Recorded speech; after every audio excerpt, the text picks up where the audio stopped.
I noticed in the debate last night as well that you were talking about what was happening overseas. Do you think your time as Foreign Minister has helped you change your opinions, or has made you have a deeper understanding of how we fit in the world? Well, it gives you it's an enormous privilege to be a Foreign Minister and to see things firsthand, to talk to people overseas about their problems. And yes, it's very, very illuminating. But, you know, the question of immigration arose last night, and I thought, this is astonishing.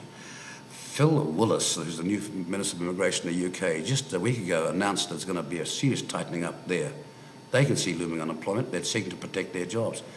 The Australian Minister for Immigration just 3 days ago made the same statement. How come we're missing it? Everybody in the world understands this subject, excepting us. With your foreign policy, just to sound there, you've met Condoleezza Rice and a whole bunch of other people from the American administration. There are some, especially those who watch this channel regularly, who feel the American administration and what they did in the Middle East was based on greed and was morally bankrupt. You know, what's their take on it? Does Condoleezza think what she's doing is for the good of the Iraqi people, or? Look, they defend the position that they took. But remember, if you predicate an invasion of a country on a mistake or what was false evidence, then you'd have to live with the outcome. And you know, anyone who studied the Middle East and Iraq in particular in the history for the last 3,000 years would know one thing: you'd be ultra cautious about going there.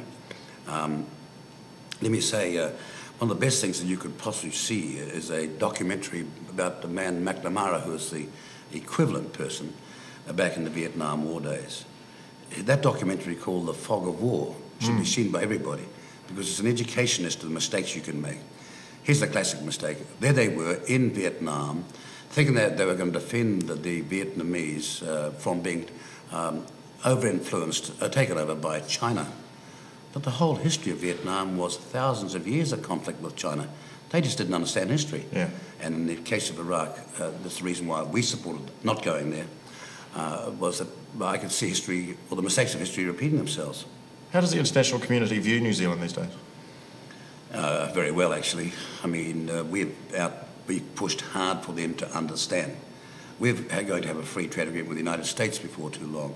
We've got past the nuclear issue, but it's been because of 3 hard years pressing the United States from people like McCain, people like Condoleezza Rice, and the senior people in the State Department to understand one thing: we have always pulled our weight. Just because we didn't turn up for one war, that is the Iraq war, there's no reason for you to give preference to, for example, Colombia, Morocco, for free trade agreements. My point to them was, please tell me what they've done for democracy, for the standards and things you believe in. We've been an unbroken line of democracy here, elections every 3 years, for over 150 years. Only 8 other countries can make that claim. But I've pushed the issue of New Zealand's right to be respected, and the fact that we've worked hard in the Pacific and elsewhere to be a good international citizen, and you can't expect us to do that with capacity if you won't give us a fair economic break. So I think we got past it. I brought her here. We took her to the Pacific to understand the plight of these people of 16 nations and the need for the United States to reconnect with the Pacific, which, after all, is our neighbourhood and its neighbourhood. One of the things that I heard when I was doing talkback and we were talking about you being Foreign Minister was a lot of people saying, well, it was great to finally have a Māori Foreign Minister, you know, it's nice to have an envoy of it. And it made me think, you know, you must have been in situations, especially in your early days with the National Party, where your race has counted against you. I mean, let's be frank, you know, in the 1970s there were national MPs who thought apartheid was acceptable, and a great deal has been made of John Key's convenient amnesia, which has now sort of turned into a soft support of the tour. Where did you stand on the tour, and where did you stand on apartheid? Look, I've always taken the view of freedom of association on critical issues: religion, culture and sport. That's always been my view. And when the Springbok tour left New Zealand in 1981, they went to the United States, where there was an injunction sought all the way to the Supreme Court of America against the tour. The decision from the Supreme Court of America on the right of association was in favour of the tour going ahead, and it was handed down by a black man, Thurgood Marshall, the judge. You see the difference? Because he saw the big picture was not sport, it was actually a freedom issue. Now, I did not oppose the tour in '81, but I didn't go to one game, not one. But I thought the people who were entitled to go to play were entitled to play. The people who were entitled to watch it were entitled to watch it. But I personally would not go to and watch any of them. John Key, who couldn't remember at first, he's repeatedly said that he will not work with you or New Zealand First after the election. Why haven't you in turn ruled out working with John Key?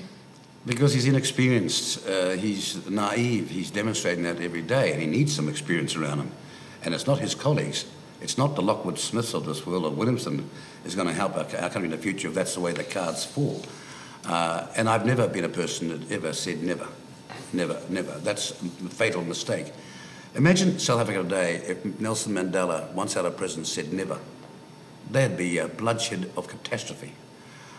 You've got to be bigger than that. And John Key made up his mind I was guilty before he even heard the first bit of evidence, based on the rumour of the Dominion and the Herald and the vicious campaign that was running. Here we are, serious for office, nothing. Electoral Commission, nothing. The police will be nothing shortly. How many parties you know have been certified to be cleared by 3 organisations? And certainly not national, and certainly not ACT. But I know what this campaign was about, far more than Mr. Key ever knew. And shortly, I think in a few days, you'll understand that. Why? Because the National Party is no party to be shouting out in the way that has where New Zealand First is concerned. They know that I'm not in charge of the party's accounts. That's the party secretary. Here's the tragedy here. This is why politics can be so rotten. Our party secretary, in the middle of these false allegations, and have to talk to the SFO, the police and everybody else, lost her husband. She lost her brother within weeks. This is a circumstance where most people would say, I can't handle this anymore. But she stuck to her guns and went through it, and she's through it.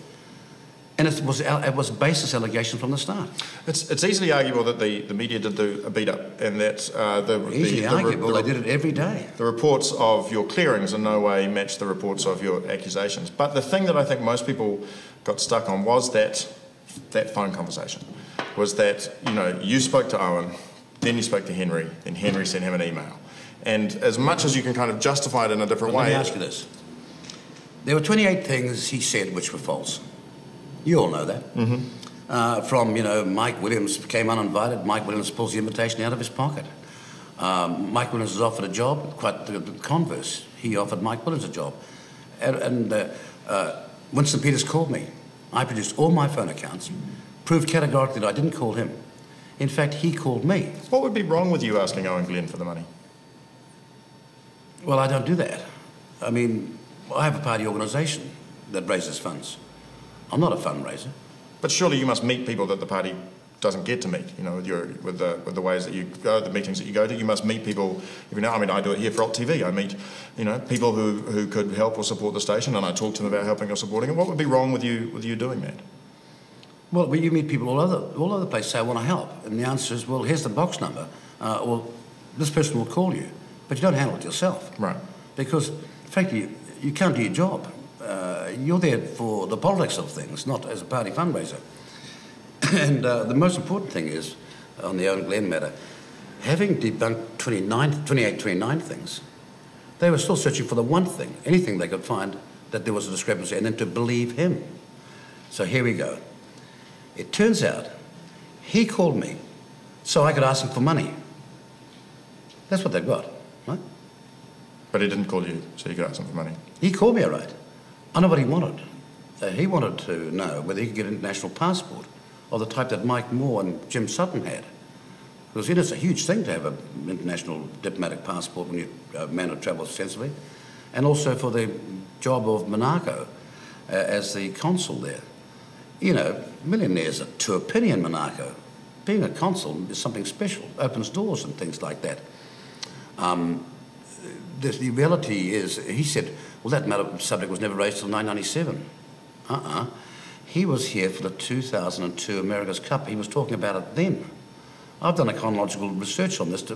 I didn't have time at the time because I was caught having to respond within 7 hours of allegations in an inquisitorial setting. But the day I went before the Privileges Committee the second time, the media were there like I've never seen before. They couldn't fit in the room. They had them in the gallery. They came to see somebody die there politically. And when I walked out that night, I knew that they were going to be dying on this issue.